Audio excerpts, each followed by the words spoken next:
Saúde a igreja com a paz do Senhor Jesus, amém? Amém. Louvado e agradecido seja o nome do Senhor. Eu estou sentindo que o Espírito Santo de Deus impactou essa igreja.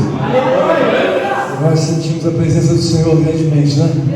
Nós não estamos muito assim, saltitantes, mas o Espírito de Deus está entre nós. Quem concorda comigo de a glória a Deus?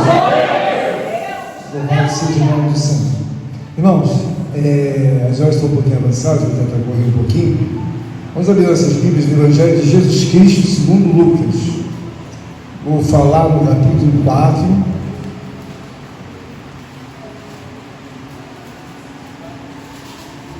Eu vou ler do verso 16 ao 30. E olha que eu já preguei bastante texto, mas esse texto aqui, a parte B, eu não me lembro nunca de ter pregado na minha vida, mas me chamou muita atenção. A primeira parte sim, mas a segunda parte não. Então é um texto que vai nos ajudar muito a entender os pensamentos de Deus, o comportamento de Deus. Amém? Todos encontraram? 4, eu vou ler do verso 16 até o verso 30. Amém. Espera um pouquinho.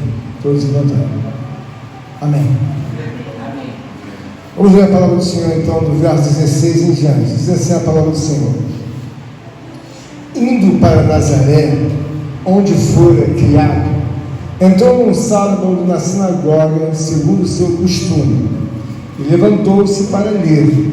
Então lhe deram o livro do profeta Isaías, e abrindo o livro, achou o lugar onde estava escrito: o Espírito do Senhor está sobre mim, pelo que me ungiu para evangelizar os pobres, enviou-me a proclamar a libertação aos cativos e restauração da vista aos cegos, para pôr em liberdade os oprimidos e apregoar o ano aceitável do Senhor. Tendo fechado o livro, devolveu ao assistente e sentou-se, e todos na sinagoga tinham os olhos fitos nele. Então passou Jesus a dizer-lhes: hoje se cumpriu a escritura que acabaste de ouvir. Todos lhe davam testemunho e se maravilhavam das palavras de graça que saíam dos seus lábios. E perguntavam: não é este o filho de José? José, disse-lhe Jesus: sem dúvida, citar-me-eis este provérbio: médico, cura-te a ti mesmo. Tudo que ouvimos ter citado em Cafarnaum, faz-o também aqui na terra. E prosseguiu: de fato vos afirmo que nenhum profeta é bem recebido na sua própria terra. Na verdade vos digo que muitas viúvas havia em Israel no tempo de Elias, quando o céu se fechou, por 3 anos e 6 meses, reinando grande fome em toda a terra. E a nenhuma delas foi Elias enviado, senão uma viúva de Sarepta de Sidom. Havia também muitos leprosos em Israel nos dias do profeta Eliseu, e nenhum deles foi purificado, senão Naamã, o sírio. Todos na sinagoga, ouvindo estas coisas, se encheram de ira, e levantando-se, expulsaram-no da cidade, e o levaram até o cume do monte sobre o qual estava edificada, para de lá se precipitarem abaixo. Jesus, porém, passando entre eles, retirou-se. Amém? Poderia sentar, irmãos? Poderia sentar.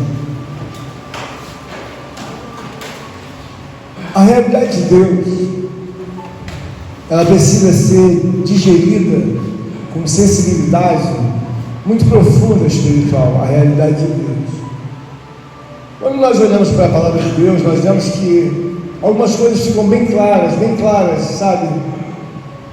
E aí então nós começamos a ver que há um ataque muito poderoso da espada do Espírito entre nós, em que ninguém pode, na verdade, parar as mãos de Deus. Quando eu olho para uma palavra como essa, o texto do verso 18, ele está replicado em direção ao profeta Isaías, no capítulo 61, é onde fala que o Espírito do Senhor está sobre Jesus.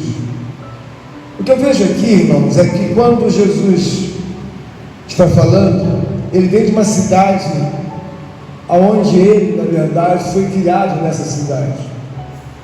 As pessoas conheciam ele, mas o fato das pessoas conhecerem ele e ele ser diferente, as pessoas também não acreditavam nele. Então nós vemos aqui que ele de repente vai e entra na sinagoga, E a palavra de Deus diz que ele então toma o livro, então ele tem autoridade. Você deve pensar que Jesus está entrando no meio dos judeus. Os judeus eram as pessoas da época que mais conheciam a Deus, segundo o entendimento deles. Quando nós olhamos a palavra de Deus, nós começamos a entender o seguinte: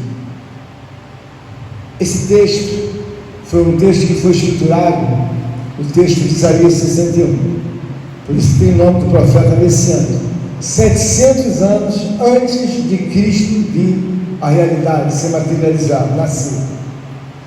Aí eu quero dizer para você, quando nós vemos um Deus que diz que o filho dele vai nascer 700 anos antes, você começa a entender que Deus não determina somente as coisas do passado ou do presente. Quando eu me refiro ao passado, eu digo que ele já perdoou. Quando eu me refiro ao presente, ele está dizendo, vai acontecer nos dias de hoje e no futuro também. Então ele é um Deus que ele aqui está sendo remetido nessa palavra a um Deus do passado. Por que eu digo do passado, irmão Marcelo? Porque quando no plano de Deus Jesus ainda não havia nascido, essa palavra foi proclamada 700 anos antes. Passados 700 anos depois veio o nascimento de Jesus. E o que eu quero dizer para isso, com essa situação, irmãos? O Espírito de Deus, ele revela aqui nessa palavra que Jesus é o reflexo de Deus, porque diz assim a palavra: o Espírito do Senhor está sobre mim. Então o que isso remete à nossa vida? Quando ele fala que o Espírito do Senhor está sobre ele está querendo dizer que a soberania de Deus está sobre ele, o poder onipotente de Deus está sobre ele, o poder de fazer, de realizar e de mudar e de vir salvar está sobre ele. Então ele diz: o Espírito do Senhor está sobre mim. Qual é a resolução, na verdade, do contexto dessa palavra? Essa palavra ela fala em mudança, em transformação de uma geração de homens perdidos em meio ao pecado. E quem é que pode transformar? Somente uma pessoa que tenha o Espírito do Senhor, ou seja, o Espírito de um Deus, que é o Deus de Abraão, Isaac e Jacó, para fazer toda a obra. Então o que eu gostaria de falar com os irmãos é que quando se dá esse texto, ele se dá de uma forma bem clara, e ele diz assim na parte do predicado: o Espírito do Senhor está sobre mim, pelo que me ungiu para evangelizar. Vou até evangelizar. Irmãos, nós sabemos que o mundo pode estar lá fora, e o mundo tem uma série de problemas crônicos, problemas que nós sabemos, não precisamos nomear entre nós. Temos muitos problemas no mundo, mas ocorre que o mundo, nós falamos de uma coisa maior, de uma obra geográfica gigantesca, mas na verdade o mundo são as pessoas, porque as pessoas têm um pensamento, como colocou muito bem claramente a nossa amada irmã Brenda, trazendo uma indignação sobre ela própria por considerar que discordou de Deus.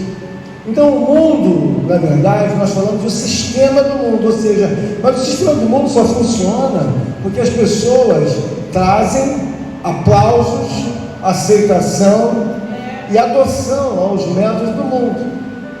Mesmo que só existisse a obra das trevas, nós sabemos que o mundo, ele deseja fazer o quê? Apagar a felicidade, o amor, a alegria e todas as promessas de Deus. Então, por esse momento, o mundo já estava muito distante de Deus, muito. E lá na frente, Deus entrou exatamente com Jesus naquela hora certa, quando eles menos imaginarem que o mundo não tem solução, eu vou entrar com a pessoa de Cristo, que é o meu filho. Então, os irmãos entendam nessa palavra que há muita riqueza nela. Primeiro que a Bíblia diz que ele está indo a Nazaré, e nós sabemos que Nazaré é a cidade de Jesus. Lembra que Filipe disse: pode vir alguma coisa boa de Nazaré? Nazaré é uma cidadezinha bem pobrezinha, uma periferia, bem longe, em que ninguém imaginava que sairia, sabe, o Filho de Deus. Então diz assim a palavra, o texto é bem claro, quando eu li o primeiro verso, diz assim: indo para Nazaré, onde fora criado, entrou no sábado na sinagoga. Ou seja, ele foi criado em Nazaré. E o que isso remonta para as nossas vidas, irmãos?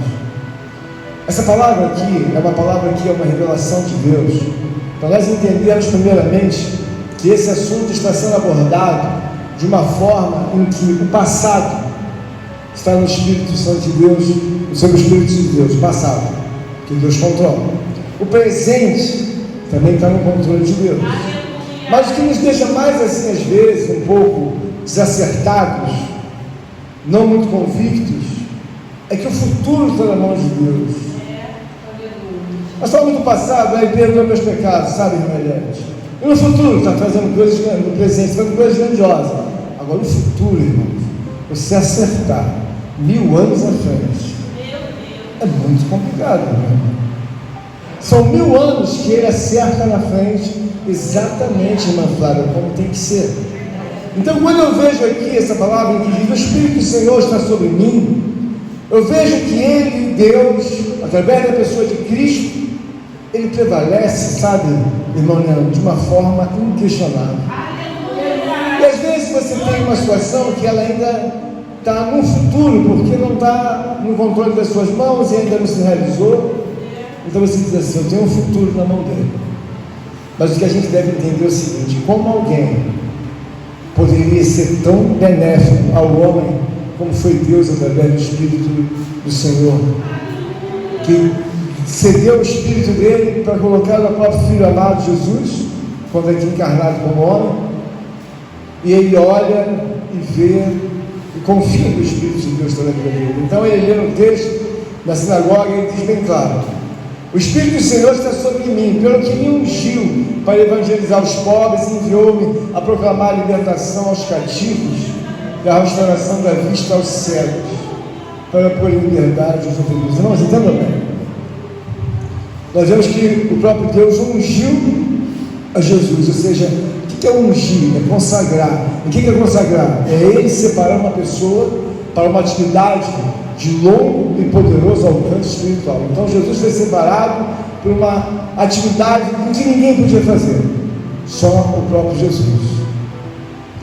Eu quero que os irmãos memorizem que quando ele diz que o Espírito do Senhor está sobre mim, ele está querendo dizer o seguinte: não tem adversário para mim. Não tem adversário. Porque o Espírito do Senhor estando sobre uma pessoa, irmão, não há adversário que possa prevalecer. Nós temos visto isso entre nós. E quando você começa a entender que o Espírito do Senhor está sobre a sua vida, mediante a sua retidão, mediante a sua devoção, mediante a sua humilhação, você começa a entender o seguinte: quer dizer que as coisas podem ir para um lugar muito. O que vocês observaram da gratidão da Brenda dizendo: se eu tiver que deixar, ainda que eu não queira, até os meus para trás eu vou deixar, mas eu não quero perder a relação com ele. Irmão, isso é uma coisa muito profunda, porque quando você começa a entender a Cristo, você começa a entender que tudo no mundo, tudo gira em torno dele, tudo é em torno dele. E se tudo está girando em torno dele, você deve entender o seguinte: ele é o eixo central de Deus. Ou seja, tudo que você possa pensar ou imaginar, Cristo está envolvido. E se eu ou você articulamos uma agressão, direta ou indiretamente, nós vamos ter consequências. Observa bem esse texto aqui. As pessoas que estão ao redor de Jesus, a maioria delas conhecem ele. Só que tem que a maioria das pessoas que conhecem ele são avessas a ele, ou seja, não toleram ele. As pessoas que estão aqui, nessa cidade de Nazaré, onde ele foi criado, não gostam dele. E por que eles não gostam? Porque certamente ele iria ensinando, falando dos padrões de Deus, e eles têm os padrões do mundo. Então o que ele quer dizer aqui?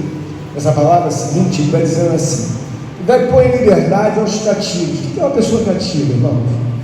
Uma pessoa cativa é uma pessoa que está presa. Às vezes você pode estar presa num pecado, mas você pode estar presa numa ideologia em que não tem nada a ver. Você pode estar preso de alguma forma em que ninguém pode destruir aquela prisão sua. Você pode estar preso num vício. Você pode estar preso em alguma coisa. E Jesus veio para quê? Qualquer que seja a cadeia, seja as algemas, sejam as correntes espirituais. Porque quando se fala em cadeia, alguém imagina alguém atrás de uma grade de ferro. Mas Deus não está falando que agrade os ferros tão somente. Ele está querendo dizer que Ele veio colocar as pessoas em liberdade. Tem muita gente, irmãos, com as mãos soltas, hipoteticamente, e os pés. Mas quando Deus olha para ela, diz assim: ela está presa. Alguém maior aprisionou ela. Então Jesus está dizendo que veio pôr em liberdade todas as pessoas que sofrem essas questões. Eu conheci uma moça que era filha de um amigo meu. Todos os dias que ele chegava, ela corria para debaixo da cama, e ela ficava embaixo daquela cama a noite inteira. Enquanto o pai dela não fosse trabalhar, ela permanecia embaixo daquela cama. Cama que eu estou dizendo é cama mesmo, de pessoa dormir. Ela ficou naquela cama acho que uns 10 anos. Ele tinha que sair de casa, ela se levantava. Quando ele saía, ela se levantava. Quando ele chegava, ela desmaiava na cama. Inexplicavelmente, é claro que é obra do mal, ela ficou por anos presa debaixo daquela cama. Eu quero dizer aos amados irmãos que eu já contemplei muitas coisas, e por isso que eu valorizo muito o Espírito do Senhor. Eu já vi muitas declarações do diabo acerca dos homens. Eu já vi declarações dele dizer: eu já matei a família inteira, matei a tia dela, a prima dela e a irmã dela, agora eu vou matar ela na outra igreja. Era uma igreja chamada Wesleyana. O que eu quero dizer para os irmãos? Quando Jesus fala: o Espírito do Senhor está sobre mim, é uma causa em que no mundo não existe possibilidade de homem algum organizar uma sociedade sem a presença de Deus. Porque sem a presença de Deus, irmão, a sociedade pode estar organizada de forma capitalista. Todo mundo tem um carro, tem uma casa, tem comida, mas o inferno se estabelece porque não tem a Jesus.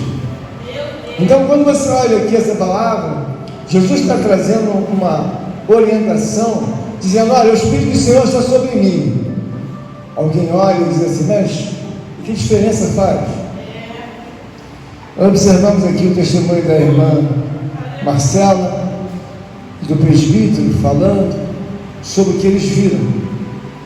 O que eles viram, na verdade, é sempre alguém desejando, sabe, naufragar com essa verdade de Deus, leva essa verdade bem para longe, bem para longe. Para quê? O Tito não precisa tomar conhecimento dessa verdade, a Brenda não precisa tomar conhecimento, vamos esconder essa verdade. Então, quando o Douglas falou que viu alguém pregando, ele ficou extasiado. Não é possível que você está pregando isso. Mas foi o que ele viu, foi o que a Marcela viu.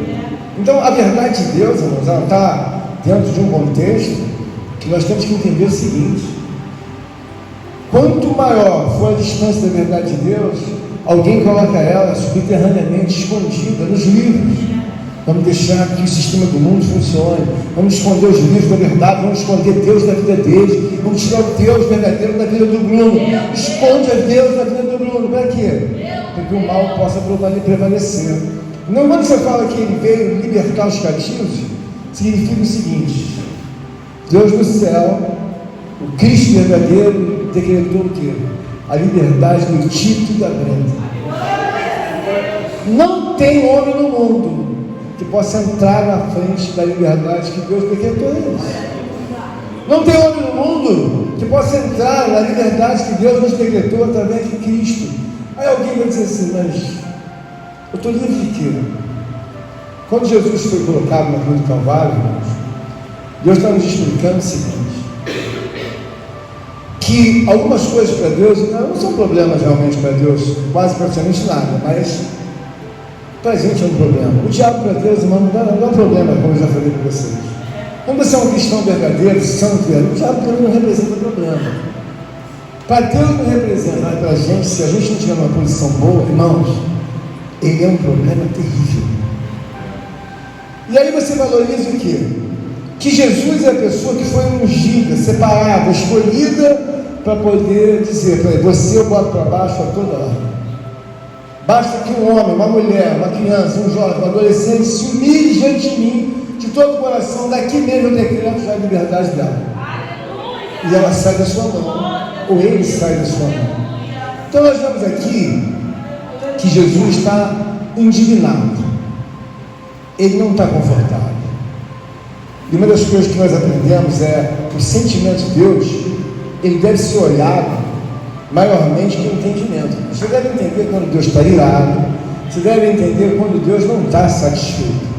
Essa palavra aqui mostra: o Espírito do Senhor está sobre mim, pelo que me ungiu para evangelizar os povos. Ele começou a falar no meio dos incrédulos, que eram aqueles em que eles foram criados com ele. Olha as perguntas que eles fazem no meio do texto para você entender. No verso 29 diz assim: tendo fechado o livro, devolveu ao assistente e sentou-se. E todos na sinagoga tinham os olhos fitos nele. Veja bem, então passou a lhe dizer: hoje se cumpriu a escritura que acabais de ouvir. Isso aí é Isaías 61. Aí as pessoas estão começando a falar com ele, mas não estão muito satisfeitas com a pessoa dele. Então diz assim: todos lhe davam testemunho e se maravilhavam das palavras de graça que lhe saíam dos seus lábios e perguntavam: não é este o filho de José? José me confundiu, não estou pelo nome. Não é este o filho de José? Toda hora trocando pelo nome dele. Aí você vê o que? Disse Jesus, sem dúvida, citar-lhe este provérbio: médico, cura-te a ti mesmo. Tudo o que ouvimos ter se dado em Cafarnaum faz também se dar, ter se dado aqui na terra. Veja bem, irmãos, eles não estão rejeitando ele, dizendo o seguinte: médico, cura-te mesmo. Olha o seguinte, essa tua religião, esses teus pensamentos, você faz o seguinte: primeiramente você tem que curar você, depois você fala para a gente. Então ele sentiu pelo Espírito, ninguém falou para ele, mas às vezes você está conversando com uma pessoa, o silêncio dela em olhar para você já sabe que ela não está digerindo bem aquela conversa. Não precisa nem falar para você, né? Que ela não está gostando. Porque o semblante dela denuncia: estou odiando você falar comigo, mas vai falando. Isso é comum, você não precisa ouvir a pessoa dizer para mim: olha, a Flávia, pastor, não gosto do senhor. Eu olhei para a Flávia: não, já estou cantando, não gosto. Mas graças a Deus a Flávia, eu acredito que ela gosta de mim. Então o que acontece, irmãos? Aqui ele já percebeu que ele está em Nazaré. Nazaré é um lugar de incrédulos, é um lugar de pessoas distantes de Deus. Ele não está em Jerusalém, ele está em Nazaré. Então é um lugar que as pessoas não têm simpatia por Deus. Mas o que é mais interessante na analisação dessa palavra é que quando você vê, Jesus está dizendo assim: hoje cumpriu-se a palavra. O que ele quis dizer? A partir de hoje, a magnitude de Deus me levantou sobre os homens. Então eu sou o Senhor que vim salvar ao povo de Israel. Ele está em Israel. Mas o que mais me deixou aqui atônito nessa situação é a leitura que Jesus faz. Aí está dizendo aqui bem claro, eu já li aqui, que citou o provérbio, né? Ele já entendeu que não era bem-vindo. Aí de repente Jesus prosseguiu e falou assim, e prosseguiu de fato, vos afirmo. Olha o discurso de Jesus, preste atenção nesse discurso. 24, e prosseguiu de fato, vos afirmo, que nenhum profeta é bem recebido na sua própria terra. Está falando de Nazaré. Na verdade vos digo que muitas viúvas havia em Israel no tempo de Elias, quando o céu se fechou, por 3 anos e 6 meses, reinando grande fome de toda a terra. E a nenhuma delas Elias foi enviado, senão a viúva de Sarepta, de Sidom. O que ele está dizendo? Sarepta é uma cidade estrangeira, é uma cidade que fica em Sion, que é uma cidade estrangeira. Então Jesus está dizendo assim: olha, ocorreu grande dificuldade, havia muitas viúvas em Jerusalém, mas Deus não achou lugar para operar por causa da incredulidade, ainda que fosse dentro de Jerusalém. Então Deus não operou. A incredulidade aqui nos mostra que o povo dessa cidade vai ficar odiando a Jesus, porque ele está dizendo o seguinte: olha, durante esse tempo todo, o profeta Elias também teve outro momento de milagre, mas o milagre não foi feito dentro da cidade de Jerusalém. Ele quis dizer o seguinte: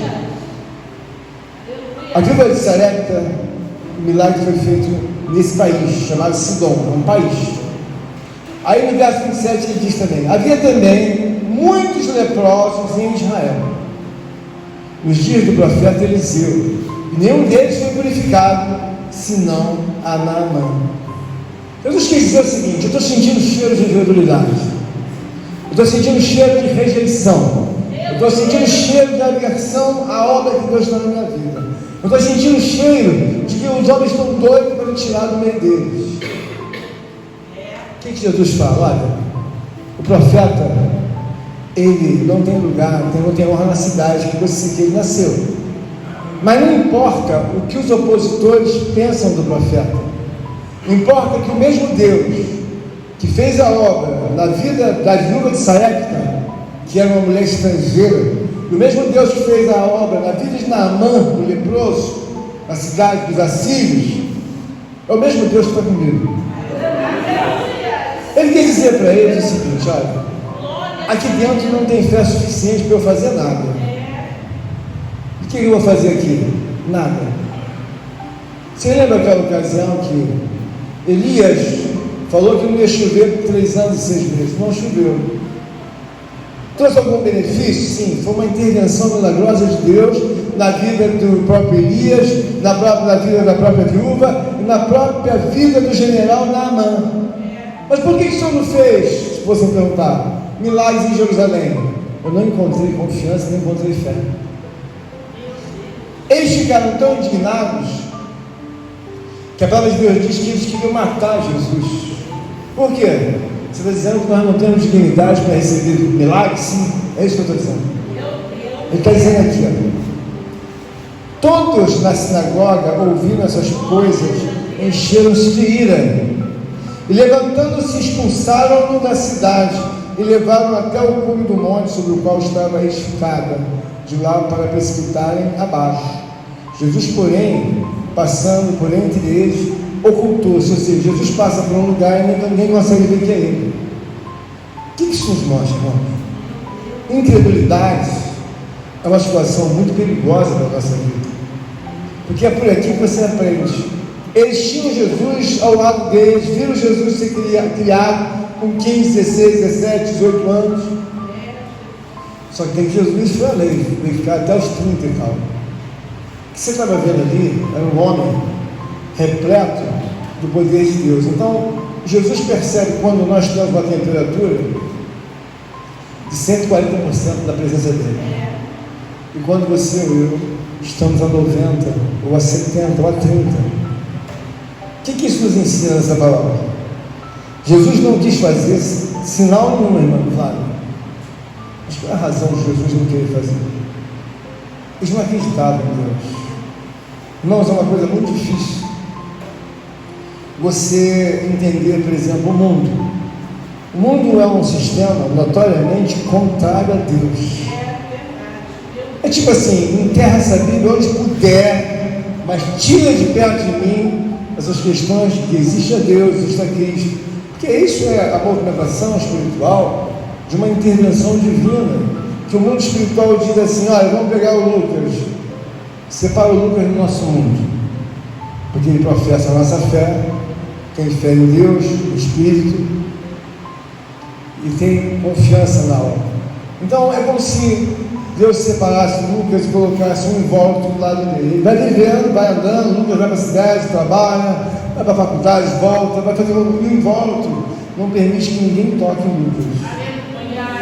O mundo de Deus, irmão, espiritual, é preciso ser entendido e você fazer votos com Deus. Eu fiz vários votos com Deus e eu vejo que os votos se cumprem quando, na verdade, nós temos a confiança. Uma das coisas que eu fiz uma vez com Deus, eu subi um monte e eu não falei uma palavra, eu orei de joelhos dobrados, sem dar uma palavra, sem falar nada, só no silêncio da minha mente.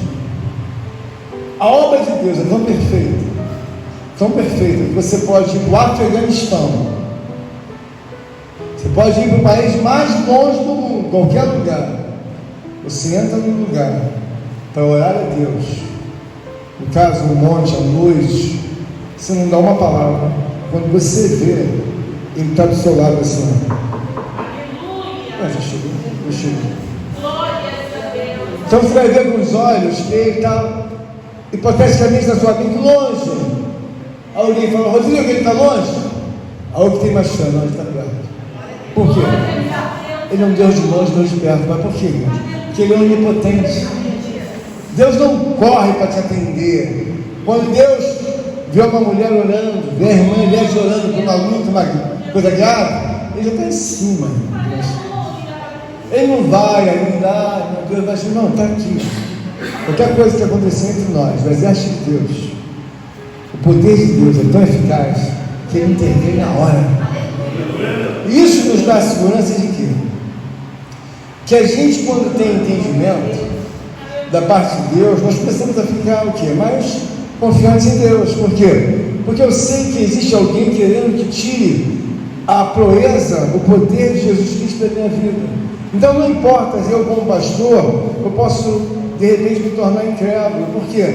Porque a proeza de Deus salva da minha vida, salva do meu coração. E eu vejo o quê? Que quando Jesus veio, ele não veio falar da salvação, ele veio decretar a salvação. Você sabe o que é decretar? É trazer à existência, ao contento, a uma ordem, aquilo que ninguém mais pode desfazer. Então não existe a possibilidade de homem nenhum, nenhuma mulher, rei nenhum desfazer a salvação. A salvação foi a porta aberta, 24 horas. Quem pode desfazer? Ninguém. Nós estamos em Cristo, mas nós olhamos e procuramos, quais são os autores que possam desfazer a salvação? Irmãos, a obra de salvação está na mão de Cristo, liderada pelo Espírito Santo. Só que tem que esse zelo da casa de Deus custa um preço, cansa. E por que cansa, irmãos? Porque às vezes você acha alguma coisa muito difícil. Alguém diz assim para você, vamos construir uma igreja bíblica. Tem que ser bíblica, tá? Mas qual é a razão que o problema não é que não tem igreja bíblica? O problema é que os homens precisam ter decisões e impulsos bíblicos. Então você quer construir uma igreja na sua casa? Você quer uma igreja metida de poder, de graça, de glória, como Cristo tinha sobre a sua própria vida, sobre os seus ombros? Constrói doutrinas bíblicas. Você vai ser a maior igreja da terra. Você vai ser o homem mais usado. Você vai ser a mulher mais usada por Deus. Aí você vai dizer, mas como fazer? Irmãos, alguém tem que se mexer. Alguém tem que realizar. O que Deus quer mostrar nessa palavra é que Cristo não olha para a incredulidade. Ele olha o seguinte, olha, irmão Leandro, aqui em Mogi pode não ter muita gente que confia, mas Mogi não é o mundo, nem o centro do mundo, com todo respeito. Eu vou para uma cidade do Paraná, eu vou para uma cidade mais longe do Rio Grande do Sul, eu vou para o Rio de Janeiro. Lá o poder de Deus vai ser, na verdade, deflagrado. O que Jesus quer nos dar, assim, como entendimento nessa manhã, nessa palavra, é que se você não digerir a palavra que está sendo aqui, Jesus quer dizer para os judeus que estavam olhando. Lembra daquele milagre da viúva de Sarepta? Deus poderia ter feito em Israel, não fez. Lembra do milagre que Naamã? Deus poderia ter curado os leprosos de Jerusalém, não curou. Mas por que ele não curou? Incredulidade. São os pontos que eu, você e todos nós temos que começar a acertar. Que eu mesmo fiquei questionando porque Deus não fez. Jesus olhou para eles e disse, não vou fazer nada aqui não. Por quê? Esses homens são muito incrédulos. Então, essa manhã é uma manhã para você entender o seguinte: quem nos dá a vitória através da pessoa de Cristo é o próprio Deus dizendo, olha, Ele é eterno, perpétuo, soberano. Então a vitória está garantida em Cristo. Eu estava falando assim para o irmão Eduardo, quem é que nos aprisiona a vir por anjos na igreja todo domingo? Espírito Santo de Deus. Não há ninguém que possa fazer uma obra de graça. Porque não pode Douglas desde os 12 anos, sei lá, acho que mais ou menos isso. Douglas está dos 12, ele vem na igreja há quantos anos? Espírito Santo de Deus. Porque eu mesmo não me lembro nunca na minha vida ter ligado para o Douglas. Vai para a igreja hoje? Eu nunca fiz isso. Então, o que isso denota para a nossa vida nessa manhã? É o momento da gente entender que não há dúvida que Deus está entre nós. Não há dúvida. Não há dúvida. Então, se hoje é um dia que você tem que começar novas coisas, novas situações, olha o seguinte: mesmo Deus que governou o passado, é o mesmo Deus que está no presente, é o mesmo Deus, irmãos, que garante o teu futuro.